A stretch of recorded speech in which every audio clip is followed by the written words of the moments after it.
Bonjour, bienvenue dans le Vestiaire des SIA, premier podcast aujourd'hui d'une longue série pour apprendre, comprendre et connaître vos athlètes préférés.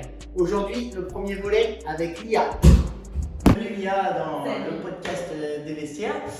Donc on va te présenter aujourd'hui en tant qu'athlète de force athlétique. Oui. D'accord, tu vas nous dire, tu vas parler un peu de toi, savoir ce que tu fais dans la vie, comment tu t'entraînes, et puis voilà, plus faire connaissance ensemble, et puis ceux qui nous suivent. Donc voilà, tu peux te présenter en deux, trois mots. Je vais essayer. Donc, comme il l'a dit, comme tu l'as très bien dit, je suis Lia, du coup, athlète de haut niveau en force athlétique, championne du monde, record woman du monde en moins de 63 kg. Donc les championnats du monde, ça a eu lieu, je crois, en septembre 2021. Oui, c'est bien ça. Ok. Ah, ça faisait longtemps que tu n'avais pas fait de compète.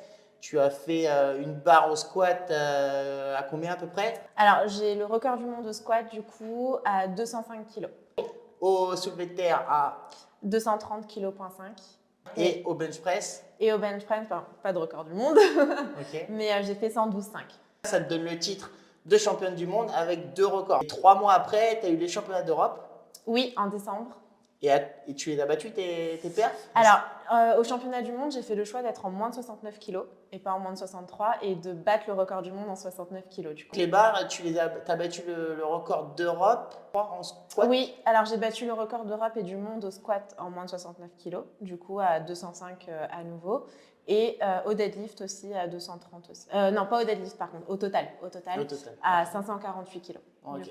Bon, bah, félicitations. Hein. Ça fait, donc c'était ton premier titre de championne du monde et championne d'Europe dans la même année. Alors c'était mon deuxième titre de championne d'Europe, mais mon premier titre mondial, oui. Tu peux nous expliquer un petit peu comment tu es venue dans la force athlétique? Je suis rentrée dans une salle de musculation parce que je m'intéresse au fitness. Je m'intéressais à tout ce qui était bodybuilding, bikini, tout ça. Et j'avais été plutôt dans une optique de perte de poids, de transformation physique. Et en fait, c'est un coach qui m'a fait connaître la force athlétique et j'ai adoré. J'ai dit, je vais faire ça. Et je me suis jamais arrêtée depuis. D'accord. Et donc, tu as commencé tard? Ouais, j'ai commencé, j'avais déjà 22 ans. 22 ans, ouais. Donc là, tu en as 28. 28. Ouais. Ouais, ça fait 6 ans et en 6 ans, on a vu l'évolution. On essaye. Voilà. Okay. On essaye. Donc, tu peux nous présenter un petit peu, pour ceux qui ne connaissent pas la force athlétique, qu'est-ce que c'est comme sport, ce que ça regroupe? Alors, du coup, c'est un sport de performance sur une répétition, sur 3 mouvements. Donc, on a le squat, le bench et le deadlift. Et donc, du coup, le but, c'est de faire le plus lourd possible sur ces 3 mouvements. On a 3 essais par mouvement et sur une répétition. Et voilà. Alors, ouais. Le deadlift, c'est le soulevé de terre. Ouais, le soulevé de bench terre, press. le développé couché, c'est le bench, et le squat, c'est la flexion de jambe. Enfin, en général, en français, on dit squat de toute façon. Okay. En termes de planification, comment tu t'entraînes? Tu as un cycle bien particulier? Je m'entraîne 5 fois par semaine. Je fais 4 squats, 5 bench et 2 deadlifts par semaine. Et ensuite, c'est en termes de volume et d'intensité que ça varie selon les compètes, etc. Okay. Et les compètes, donc c'est plus là tu as fait les championnats de France aussi la Ouais, là j'ai fait les championnats de France il y a 2 semaines. Il y a 2 semaines déjà, ouais. Ouais, déjà ça passe vite. Et là je prépare les championnats du monde au mois de juin. Mois de juin, ouais, en Afrique du Sud. Là j'ai l'impression que c'est demain quoi. Ça va arriver super vite. Et donc en Afrique du Sud, et là tu défends ton titre en moins de. Ouais, là je défends mon titre en moins de 63. D'accord, donc c'est ok, tu défends vraiment ta médaille. Ta médaille d'or, et du coup, tu es plutôt optimiste? Comment tu le sens? Franchement, je suis confiante. Ouais. Je suis confiante, ouais. Donc après, on verra. On n'est jamais, on sait jamais ce qui peut se passer le jour J. Mais en tout cas, là, dans ma prépa, ça se passe bien. Je suis en confiance. Et après, on verra le jour J. Mais ouais, pour l'instant, ça va. D'accord. J'ai vu au championnat de France il y a 2 semaines, donc tu as loupé de très peu ton terre. Parce que tu l'as lâché, j'ai pas trop bien compris parce que pour moi elle était bonne. Alors en fait, j'ai la barre qui m'a glissé des mains. Et au deadlift, en fait, on a un ordre de l'arbitre qui est le down. Donc en fait, on doit stabiliser la barre en haut. Ouais. Et c'est l'arbitre qui te dit quand la reposer. Et en fait, t'as pas le droit de la redéposer ou qu'elle te lâche des mains, etc. Avant cet ordre-là. Et donc du coup, je l'ai lâché avant. Donc, ok, bon, allez, ils ont été un petit peu. Ouais. Et donc là, tu avais vraiment. Là, ouais, j'avais fait 235. Plus 5. Ouais, plus 5. Et en plus, je me sentais bien, elle était assez facile. Ok, bon. Bah, tu le referas donc au championnat en du Afrique monde. du Sud. Ouais. Ok, mais c'est tout ce qu'on te souhaite. À part ça, donc du coup, tu arrives à mélanger aussi le sport de haut niveau et une carrière professionnelle. Tu peux nous dire un peu ce que tu donc fais? je suis professeure des écoles. J'ai une classe de CE1 et voilà. Voilà. Et tu arrives donc du coup à assimiler les deux, ce qui est pas. C'est pas facile Mhm. de jongler avec les deux, mais ouais, pour l'instant, Ouais, jongler ouais, avec les deux. Ouais. c'est énorme parce que en termes de essaye. temps, d'énergie. Ouais, surtout le sommeil qui est impacté. Ouais, d'accord. Donc tu arrives à bien combiner les deux, à t'épanouir dans ton métier et dans ton sport. Pour l'instant, ça va. D'accord, super. Et entre-temps, j'ai vu aussi que tu montais ta marque d'éthique. J'en ai pas parlé encore. Mais bah, non, mais c'est pas grave, ce sera en avant-première du coup pour le podcast. Mais en fait, pendant le confinement, je pense que, en tout cas, moi j'étais beaucoup impactée par le confinement. Même si j'étais très contente, moi je suis très solitaire et tout, donc j'étais très contente de rester chez moi, c'était pas le souci. Mais je me suis plutôt posé des questions au niveau carrière. Qu'est-ce que je voulais faire de ma vie? Où est-ce que je voulais aller? Et en fait, c'est vrai que même si j'aime mon boulot de prof, je le voyais pas en tant que carrière, je me voyais pas encore faire ça pendant 20 ans, 30 ans. Et donc je me suis vraiment posée et en fait, j'ai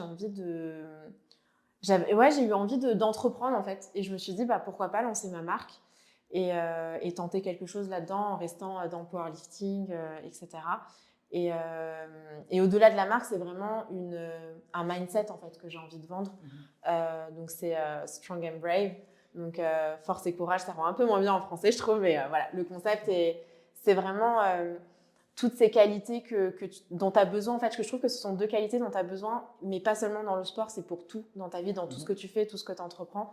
Et donc, du coup, voilà. Et puis, ça fait 2 ans que j'ai mûri le projet, après, il y a la logistique, etc. Mais que j'ai vraiment mûri le projet. Et là ça va avoir lieu au mois de juin, du coup. Juin 2022, normalement, ça sort. Et voilà, on croise les doigts pour toi encore pour ce J'espère. succès supplémentaire dans ta carrière, en tout cas. Bravo encore. Tu as un coach bien attitré? Oui, je travaille avec The Strength Guys qui sont basés aux États-Unis, Canada. Voilà, je travaille avec eux actuellement. D'accord. Et donc, c'est un coach qui regroupe tes 3 disciplines ou c'est un coach pour… Par mouvement. Alors non, c'est vraiment… Alors moi, je travaille avec 2 coachs. Un qui est plutôt axé sur la programmation et j'ai un autre coach qui fait vraiment le lien entre moi et la personne qui fait la programmation. D'accord. Et donc lui, il va plutôt être dans l'aspect mental, dans l'aspect explication, tout ça. Mais voilà, du coup, je travaille avec ces 2 coachs. Donc c'est plus un coach, un préparateur mental ou c'est un coach… C'est pas vraiment un préparateur mental, mais il va être plutôt dans la relation avec l'athlète, alors que l'autre va être un peu plus en retrait. Il n'est pas forcément dans la relation avec l'athlète, c'est vraiment juste partie programmation. Et justement, tu as peut-être d'autres personnes qui rentrent en jeu en termes de préparation mentale, de diététicien, ou alors, nutritionniste. je travaille avec Maëlys au niveau de la nutrition depuis peu. Là, j'ai commencé récemment. Et je travaille aussi depuis quelques mois avec une préparatrice mentale qui est aussi basée aux États-Unis, Britney. Voilà, j'ai vraiment une équipe qui m'entoure pour m'aider à performer à mon plus haut niveau, quoi. Tu te professionnalises de toute façon. Je pense qu'au bout d'un moment, c'est indispensable et que ce sont vraiment les détails qui font la différence. En fait. Il n'y a pas de hasard, c'est sûr. Tu as fait un séminaire ici de force athlétique dans une salle de CrossFit. Et du coup, je voulais savoir ce que tu pensais, ça pouvait t'apporter des choses, de pratiquer le CrossFit, la vision que tu avais du CrossFit par rapport à ta discipline. Moi, c'est vrai que je me fous souvent de la gueule des crossfitters. Parce que il y a toujours ces petites guéguerres entre powerlifters, bodybuilders, crossfitters, mais c'est vraiment à titre gentil et juste de l'ironie parce que j'ai énormément de respect pour les crossfitters. C'est une discipline que j'admire beaucoup parce que t'es pas que dans la performance en termes de force, c'est de la résistance, c'est de la technique, c'est de la gym, c'est un melting pot de tout. Et en fait, tu peux pas te permettre d'être pour performer, tu peux pas te permettre d'être moyen, tu dois être bon dans tout, quoi. Et je trouve que moi, ça m'impressionne la manière dont ils jonglent avec tout ça. Parce que nous, déjà, c'est compliqué, entre guillemets, de performer déjà sur 3 mouvements. Alors, j'imagine pas quand on a une vingtaine, trentaine à savoir faire, tu vois. Et puis, c'est pas seulement tu le fais et c'est genre, tu t'enchaînes différents trucs, les différents woods. Et puis, au niveau du cardio, je trouve ça impressionnant. J'ai testé 2 fois des woods. j'ai cru que j'allais mourir, Non, concrètement. on était ensemble, c'était au challenge Nutribus. Ah ouais, non, j'ai cru que j'allais mourir. Et encore, tu t'es bien défendu. Ouais, mais encore, ils ont adapté en plus, tu vois. Ouais, ça mélangeait la force athlétique, le crossfit. Parce qu'il n'y avait pas non plus trop de mouvements de gym et tout, tu vois, genre. Mais ouais, non. Mais par contre, moi, j'aime bien. J'aime bien parce que c'est vachement challengeant dans tes retranchements. En fait, la force athlétique, tu es challengé au niveau de la force sur une rep et je trouve que c'est plutôt challengé au niveau mental, mais c'est différent que quand tu es dans la résistance où en fait, tu ressens vraiment à un moment, tu dis j'ai envie d'abandonner en fait. En force athlétique, t'arrives pas à ce moment-là où te dire je vais abandonner parce que c'est une rep, tu vois. T'as le doute. Ouais. T'as le doute et tout, est-ce que tu vas la faire, tout ça, mais t'as pas cette envie d'abandonner, tu veux la faire. Ouais. Alors que dans le CrossFit, moi je trouve que tu ressens cette envie de te dire putain mais je vais jamais y arriver jusqu'au bout, en fait je vais abandonner là. Et t'es vraiment dans cette résistance-là en mode faut aller jusqu'au bout. Et donc je trouve que c'est challengeant d'une autre manière, mais moi non, beaucoup de respect. Vraiment pour les crossfitters, je trouve ça impressionnant. Bon. Et donc, tu es prête à t'y mettre? Alors, tu sais que j'ai longuement réfléchi parce que je sais que je ne serai pas athlète de haut niveau toute ma vie. Et je me suis dit que le CrossFit, c'est quelque chose une forme de reconversion. Ouais. Alors, je ne dirais pas que j'irai à haut niveau, mais en tout cas, une forme de reconversion que je kifferais, je pense. Ouais. Tu pourrais t'éclater. Ouais, je pense. Ok, c'est déjà très bien. Donc, pendant ton event, tu mets vachement d'importance, je trouve, dans ta musique, qui a un style bien particulier. Tu peux nous en parler? Ouais, j'ai des goûts. Déjà de base, j'ai des goûts particuliers au niveau musique. Ça a toujours été le cas. Mais en fait, moi, je sais que les gens ont tendance à croire que c'est des gros boum boum, tu vois, genre. Et en fait, j'ai besoin de musique plutôt calme en général et qui me parle. Parce qu'en fait, pour imager, je lift avec mes tripes. Genre, j'ai besoin de me nourrir de mes émotions pour pouvoir lifter. Et mes émotions, elles ressortent avec des paroles, en fait. C'est vraiment les paroles de la musique, les textes que j'écoute qui me transcendent, en fait. C'est ma manière de me transcender. Il y en a qui vont se transcender avec des gros boum boum. Et moi, je vais me transcender avec les paroles qui me parlent, du coup. Donc voilà pourquoi j'écoute du Céline Dion. Non, mais pour la motivation, c'est vrai que c'est particulier, mais si c'est toi, c'est ton truc, c'est très bien. Tu as récemment découvert une sorte d'autisme.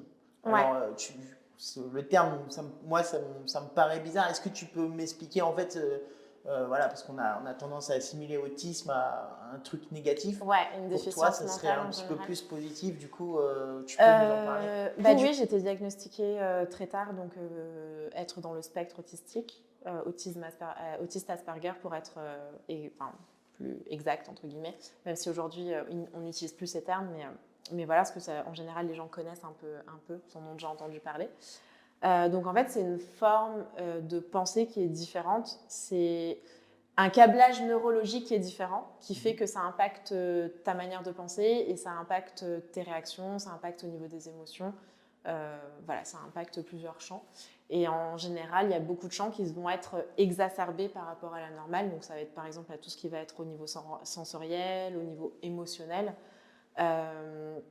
Et puis au niveau de la pensée, vu que le câblage est différent, du coup on a l'impression qu'on n'est pas toujours sur la même planète et on doit beaucoup s'adapter au monde qui nous entoure pour le comprendre et interagir avec lui parce que sinon on est en décalage en fait. D'accord. Voilà. Donc c'est une force pour toi, je trouve. Alors ça a été compliqué quand j'étais plus jeune parce que je le voyais pas du tout comme une force. Quand t'es petit, mais aujourd'hui j'en fais une force et au quotidien j'en fais une force. C'est simple en fait, je te donne deux choix et tu choisis que ce soit. Let's go, je suis ready.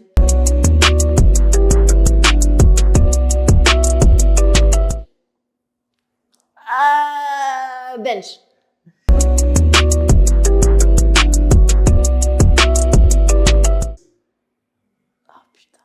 Une fois 10.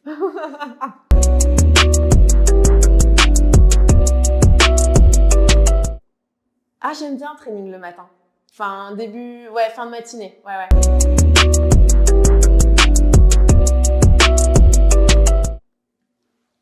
Guerrière solide.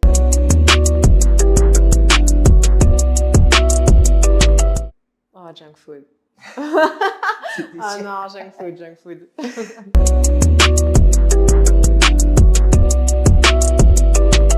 Ah, je veux pas d'alcool, donc Coca. Et Coca zéro. Pour être exact.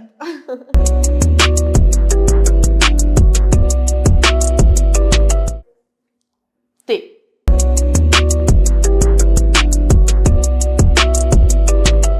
Deadlift.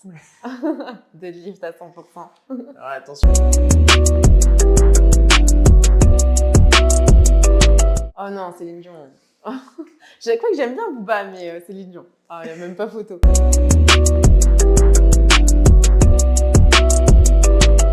Basket.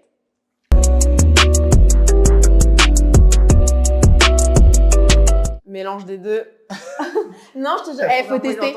Non, faut tester. Tu demandes au cinéma, tu demandes à ce qu'ils te fassent un salé sucré.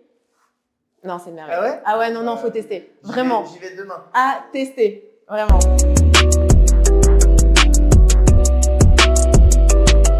Apérodinateur.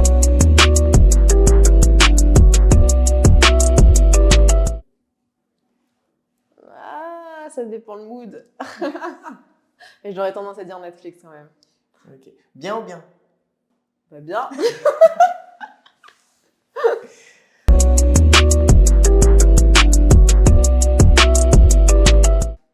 L'IA. Ok. Merci Priscilla.